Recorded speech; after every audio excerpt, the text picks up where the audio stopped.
Welcome back. All right, y'all. Welcome back. We are back with Love is Blind season 4, episode 6. We are back so we can talk about this craziness. 3 more episodes dropped today, 3 more recaps today. If you were here for the last 5 from last week and you have not yet subscribed, hit that subscribe button, y'all.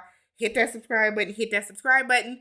Like the video, like the video, like the video. If at any point I make you laugh, I piss you off, like the video or dislike it if, it was really that terrible. All right? Super close to 10,000 subscribers. So if you can hear my voice and you have not yet subscribed to the channel, but you have enjoyed this video or any of the other 5 videos from last week, y'all go ahead and do me a solid and subscribe. All right? So we are 21 days until the wedding. So everybody is heading back to Seattle. So we get this montage of everybody packing and all that type of stuff that they like to do. We then see Irina packing by herself, saying that if in a few weeks Zach is still on her mind, she's going to reach out. Why? Why? Don't. Whatever you're thinking that you might want to possibly sort of maybe somewhat kind of, don't. Don't do it. Don't. Because you made it very clear that you don't like that man. You were rude to him. You were disgusted by him. He really felt the same way. If you don't want me, then don't talk to me. The Apostle Fantasia said it best. Okay? Stop it. So she said she just cannot get over how uncomfortable her physical feeling was with him. You know why? Because you didn't like him, Irina. You just did not want Bliss to get him. You just didn't want Bliss to get him. It wasn't that you really, really liked Zach. It's that you didn't want to feel like you lost. That's all that was. So we get Zach and Bliss. And y'all know I was not happy with this. I was not happy with this meetup, with this conversation. Nothing about it. But Bliss asked him, how was your trip with your fiance? I said, I know that's right, girl. Throw it in his face. He laughs and was like, it was horrible. She treated me like shit. And Bliss stood there just like this. Because she told you. She told you what time it was with Irina. She told you how Irina was. But for whatever reason, you chose not to believe Bliss. I still you had no reason not to believe her. But okay. So he said that when he was in Mexico, he realized that Bliss was the girl he was looking for. And she was like, well, that's annoying and fucked up to hear. She don't want to hear that because it shouldn't take for you to dump me, to go off with somebody else, to get your face cracked, to get embarrassed, for you to come sliding back over here and be like, you were it, girl. You were it, girl. I don't know. I just feel like Bliss is better than me because I would not have met up with him. I wouldn't have. I would not have. Couldn't have been me. So he said that he knew as soon as he walked out that door that he had effed up, but it was too late. It wasn't though. It wasn't though. When you walked out that door, you could have really been like, Bliss, I'm sorry, no, never mind. You could have really done something about it. This, I feel like, is going too far. So he was like, you made me cupcakes and they were so good and she forgot my birthday. But you were acting like it didn't matter.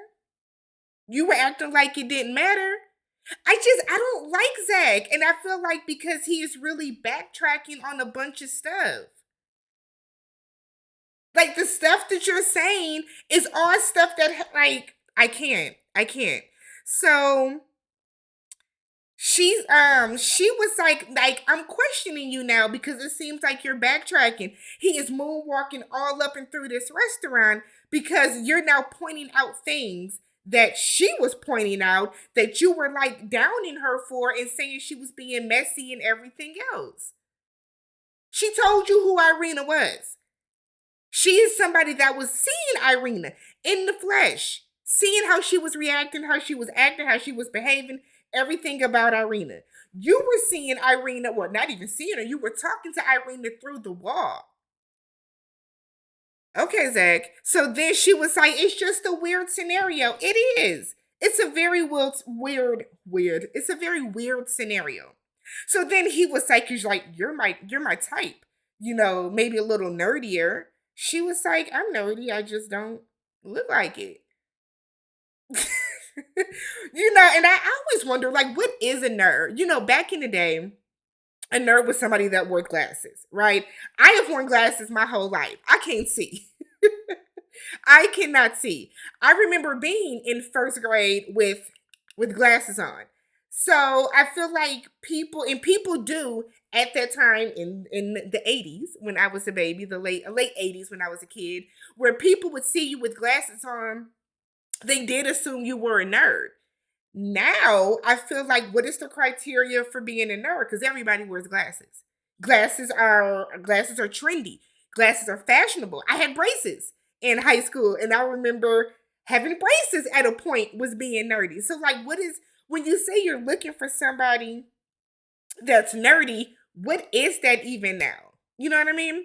So he said that he didn't have this plan of trying to win her over. And she was like, good. And I said, good too. Don't come in here right off the bat trying to get back with her. No, it's going to take some time to build up some trust, see if those feelings are still there, but we're not going to just, jump back into it right away. So Bliss said that she was interested in meeting him. So she said that it was interesting to meet him. And then she leaves, and he was like, hopefully we can do it again. And she was like, we'll see. I said, Bliss, you're going to be back with him. You're going to be back. You're going to get back with him. And I'm not going to knock love. So then we get Kwame and Chelsea. So they are in their new, like, house that they got. Because they gave them, like, tri-level houses, it seems like. So Kwame said that he feels at home with her. And Chelsea says she feels the same. I said, oh, yeah? So they talk about cleaning duties and how, let's talk about how we going to keep this space clean. So he said that he doesn't mind cleaning. He's not opposed to it. She asked him, does he know how to vacuum? He was like, yeah, you push it across the carpet. The fuck? So they didn't get into this conversation about dishes. And he said he leaves dishes at base level, dishes go in the sink. So I took his base level to mean I don't leave dishes all over. Base level, I'm going to put the dishes in the sink. I guess, and then he said he leaves them in the sink overnight sometimes. I guess I don't understand why it's so hard to put your dish in the dishwasher right away. I don't. I am a person, I cannot, will not, won't go to sleep with dishes in my sink. I will not. So after I eat dinner, after I cook, I wash my dishes. I wash my pots and pans, the actual dishes, the plate, the spoon, the fork, whatever you're using, the cup, the glass, that goes right into the dishwasher. So why do y'all just want, you are not that full that you can't rinse out your plate and put it in the dishwasher. That is baffling to me. So she was saying how she does not want dishes in the sink overnight. So he's like, 75%, 90%. What did he say? He said, God, what was his split? He said something wild. And she was like, I will be okay with 90% of the time. And he was like, I'll give you a solid 80. You are grown as fuck. When you get done eating, rinse out the plate, rinse out the whatever you ate with, rinse out the sink, and put that shit in the dishwasher. It's not hard. It's truly not hard. But then when we see his nasty ass apartment later, we understand why. So then he tells her that she needs to flush the toilet when she uses it. I said, what the fuck is going on with y'all? So apparently she uses the bathroom and doesn't flush the toilet because she doesn't want to wake him at night. He was like, it won't wake me. Disgusted with everybody. Just everybody. So we get Micah and Paul. So Micah is telling Paul that Irina is attracted to him. And she asked Paul if he knew. And what killed me about this scene is the way that Micah flipped this and started blaming Paul as if Paul did anything wrong. Oh, child. So Paul said, he looked shocked. He was like, but now that you mention it, she was very hands-on at the pool party, like she was touching my leg. He was like, but Zach was right there, so I didn't think anything of it. So Micah is saying how she now doubts Paul and wants to know, was there more with them that she knows? And it's like, Micah. Sis. Are you serious? Like, seriously, are you serious right now? So she said it's weird how she broke up with Zach right away and then immediately wants Paul. That's where you're wrong because Zach dumped her. Zach broke up with her. But why are you questioning? You see how snake like your homegirl is. Why are you even now doubting Paul that is not giving you a reason to think that he's anything but into you? So she said now she doesn't know if she should believe Paul all the way. But if Paul is telling the truth, then her issue is now with Irina. Your issue should have always been with Irina. Your issue should have been with Irina when she told you to your face, I like Paul. Paul is attractive. Y'all should have hashed that out right there. That's where that conversation should have happened. But Micah then said that all the stuff that Irina did not like about Zach outside of the pod, he did in the pod. So now Micah's like, I kind of feel bad for laughing at him because he did come into this very open. What we're seeing is that Micah is a complete different person when she's not with Irina. That's a red flag because you're 25, 26. You have this job as a marketing manager. You're functioning in the real world perfectly fine. Then you come into this scenario to find a husband and you succumb to peer pressure to be a mean girl so that you can have a friend. She says in her confessional she does not think that there is much that can break up her and Paul. I can't tell. You don't seem very confident about that. You're judging Paul and questioning him when your girl, your homegirl, is the real problem. But all right. So we get Jackie and Marshall. I'm sick of Jackie. I'm gonna tell y'all now. I am sick and tired of Jacquelina. So they're sitting here talking, and Jackie is saying how she wants to bring a lava lamp to the house. Marshall said a lava lamp. I think me and Marshall said that at the same time. Girl, a lava lamp? Okay. I didn't know they still made those. You know what? I guess if you go to, what is it, like Hot Topic and Spencer, I guess you can find a lava lamp. So Marshall was like, I've already told my parents and my siblings, and they're excited. Jackie said that she told her parents, and they didn't believe her because it's kind of out of character for her. So they just kept saying, that's not you, Jackie. That's not you. So she doesn't know if they actually believe her or not because they didn't seem to believe her initially. So she doesn't know if they were like joking or if it was like, nah, we really, this ain't you. So what's really going on? So then Marcia was like, do you think that they would like to meet me? And she was like, I don't know, maybe. I said, oh, Jackie. Jackie's regretting her choice. That's what that is.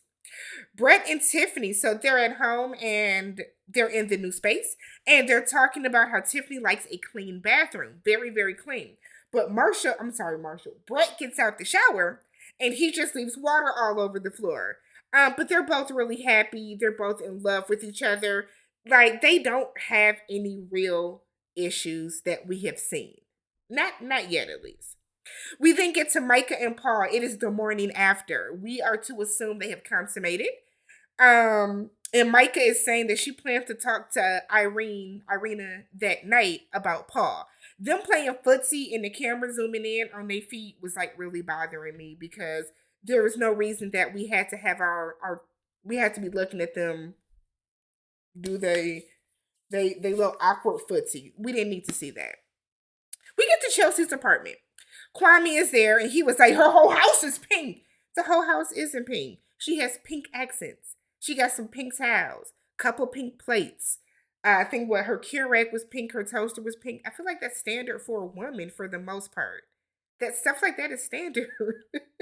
I personally don't have pink appliances. And it's just because I don't know, all of my appliances and stuff are like, well, I have stainless steel, but like my Keurig and stuff like that, I always just get black. But like I don't know, it wasn't a big deal. Maybe because she had a studio, it just seemed like it was maybe overwhelmingly pink. So she said that the reason she has so much pink is because when she was living with her ex, he did not allow her to decorate. He didn't allow her to do any of that type of stuff. So now that she is out on her own, she can do whatever she wants to. She can express herself the way she wants to, and she wants to do that as well at their shared space. And Kwame is like, okay. Okay. She then goes on to say that single people live a very lonely life and they have a lot of lonely nights. She says she FaceTimes her friends while waiting for dinner. While eating her dinner. And I'm like, okay, I'm single. I don't have a lot of lonely nights. Like, I feel like people gotta get hobbies. Get a hobby. Like, I also feel like maybe it's an age thing. I forgot how old Chelsea is. But I feel like at my age, I'm very content. Like, chilling some nights just watching TV. I don't FaceTime people every time I eat dinner. Like, I don't know. Different people are different though, right? People are different. So I hope that this don't, spiral you out, Chelsea, because you seem like you are very all in on Kwame, and I don't think he's there with you. So Tiffany and Brett go out to meet some of her friends. And they're meeting some of her friends at this restaurant, and they're doing the whole "how did you meet? How did you know?" that type of conversation. And Brett is saying that her authenticity and the fact that she genuinely cared about him, she wanted him to be his best self. That is what attracted him to her. I'm sorry, attracted her to him, I should say, the most. Her friends get emotional. Tiffany's a great person and they're so happy that she's finding love and all that type of stuff. Brett tells her that he does love her. And then they do a lot of PDA in front of everybody. One friend yells out, "Have some babies!" And I said, y'all doing a lot. But they're cute together. Nothing really crazy about their scenes. We get Paul meeting with Zach. And Zach wants to know what Paul likes in Micah. And Paul, runs down this list of things. And Zach said that he thinks that Micah would genuinely follow him anywhere. So Paul said that he'll be in the next room. And when he comes back into the room she's in, she'll ask him, "Did you miss me?" He was like, "I just in the next room." So Zach lets him know Micah needs affirmation. She wants to know that you're into her. That's what she's craving. That's what she wants. And he was like, Irina made me feel appreciated in the past. And I said, no, she didn't. No, she didn't.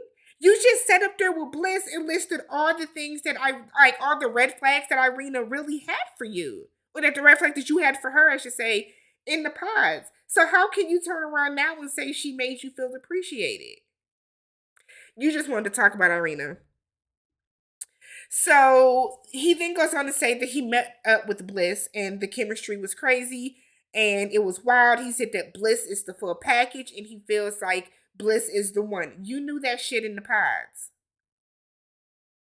You knew that in the pods and you still chose to go with Irina. So whatever, Zach. We then get Irina meeting up with Micah. And that was Irina's face the entire time because Micah kept cracking her face. Cracking it, cracking it, cracking it. Just whoosh, time and time again. So Irina said that she comes in and it's like, how's the wedding planning going? Have you met his parents? Yada, yada, yada. Micah was like, yeah, all that, girl. I want to know, I want you to know that you put me in a negative headspace because I was your lifeline in the pods. I stuck up for you when you shouldn't have, to everybody when you were being horrible to everybody. You were being horrible. She said, so was I the fool? Did I miss your red flags that everybody else was seeing? Because I feel like you've been going behind my back, really trying to push up on my man. I said, damn, Micah. Micah said, not over here, sis. You are not about to pull that shit with me. So Irina was like shocked. You can tell that she didn't expect that. She was taken aback. So she's like laughing, and it's like she must have thought it was a joke. And she's like, yeah, I was being kind of sneaky, but I just feel like me and Paul, we had a connection. She was like, but I mean, don't worry about it. Don't worry about any of that with us. And Micah was like, I don't. I don't give a fuck about what y'all had going because he's not interested in you. And Irina's whole face dropped. Whole face dropped. So then Micah's like, I'm questioning, can we even be friends? Can we really kick it like that? How do I know that you're not going to come over to my house and, we're chopping it up and then you get drunk and then now you being inappropriate with my man? How do I know that? And Irina was like, well, I mean, we don't talk, okay? I don't need to see him. If I did, I would tell you, hey, let's sit down and have a conversation. She was like, but it doesn't seem like he wants to see me. And Micah was like, he don't. And then Irina's whole face is just this. But I also kind of feel like you did this to yourself, girl. You did this to yourself. You did it to yourself because now you've probably lost, I feel like, the only friend you have in life, because let's be real, you're a terrible person. So I find it very hard to believe that you have friends. But que sera, sera. So then we get Jackie and Marshall once again. So Marshall is up cooking breakfast. He's making pancakes and berry compote and sausage and look like hash browns. So she was like, "Are those pancakes?" I hate when people ask shit like that. What they look like? What do they look like? He should have been like, "Nah, they waffles." Like they look like pancakes that you see on a box. Like they looked perfect. So Jackie said that she's not used to this type of treatment. She's not used to this type of love. Jackie strikes me as the girl that goes for the toxic love story.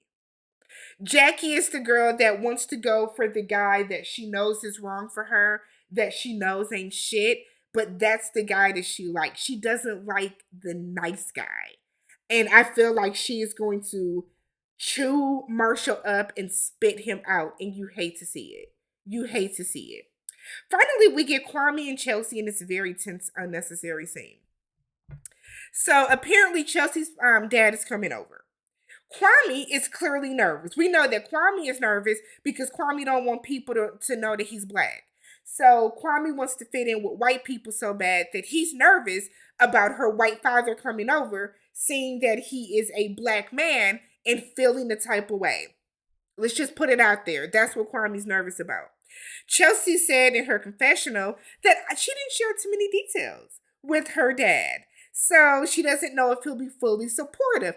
AKA, I didn't tell my dad that he black, so I don't know if if he's gonna be racist or not.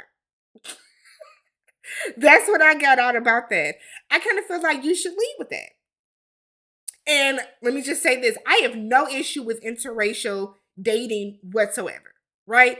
No issue. I have friends that are dating of the opposite race. Or I should say opposite race, of a different race. I have no issue with interracial dating. What I do have an issue with is if you are going to be a black person dating a white person, be proud of them. When you see me in the store as a black man, don't start walking in front of your white wife or your white girlfriend because you think that I'm going to say something, you think that I'm judging. If you are a black woman and you are dating a white man, take him to Black History Month stuff that you go to. You know what I mean? Like, if you're going to date somebody of the opposite, I'm thinking opposite sex. If you're going to date somebody of a different race, don't hide that person. Don't only bring that person out when it's convenient. Fully immerse that person into your life. So Chelsea, you were okay with Kwame. Well, you knew his name was Kwame. You knew he was black. So if you were okay with going forward with that, when you told your dad, you should have been like, I met this guy named Kwame. He's black, whatever, and took the conversation from there. But to purposely omit somebody's race, I think is weird. I think it's weird. So Kwame said that, the more that they worry about this scenario, the more rabbit holes they are going to go down with different possibilities. So they go back and forth, and it's like, well, you always lecture me. Well, no, you lecture me more. No, you lecture me more. I said, what is happening here? What is happening here? So Kwame said, you know what? We're both on edge. Okay. And it's like, why? Kwame, why are you on edge? Why are you on edge? He said he's the one that has to do the impressing, and she's like, no, we both do. I said, damn, do you know your daddy, Chelsea? Why do you have to impress your dad? I hated everything about this scene. It was the dumbest argument / conversation. So she said her dad has never openly disliked any of her exes, but he has also never liked one enough to be her husband. Kwame said, well, do you like me enough to be like a future life partner? And she said, yes. And he's like, cool. That already puts me ahead of all the other exes. And I'm like, okay. So he then asks if she trusts him that he'll do all right. And She finally says yes, and then we hear the doorbell knock on the door, whatever the case. So her father is here. I just feel like, Chelsea, you set your daddy up to make the world think that he was going to be racist. That's the vibe that you're giving. The vibe that you gave is my dad does not like black people, so I don't know if my dad is going to approve. That's the vibe that you set up for your dad, and it's really unfortunate and it's low key like rude to even do that to your dad. Let me know what you guys thought about this episode. Comment, subscribe, like the video. Catch you guys for episode 7.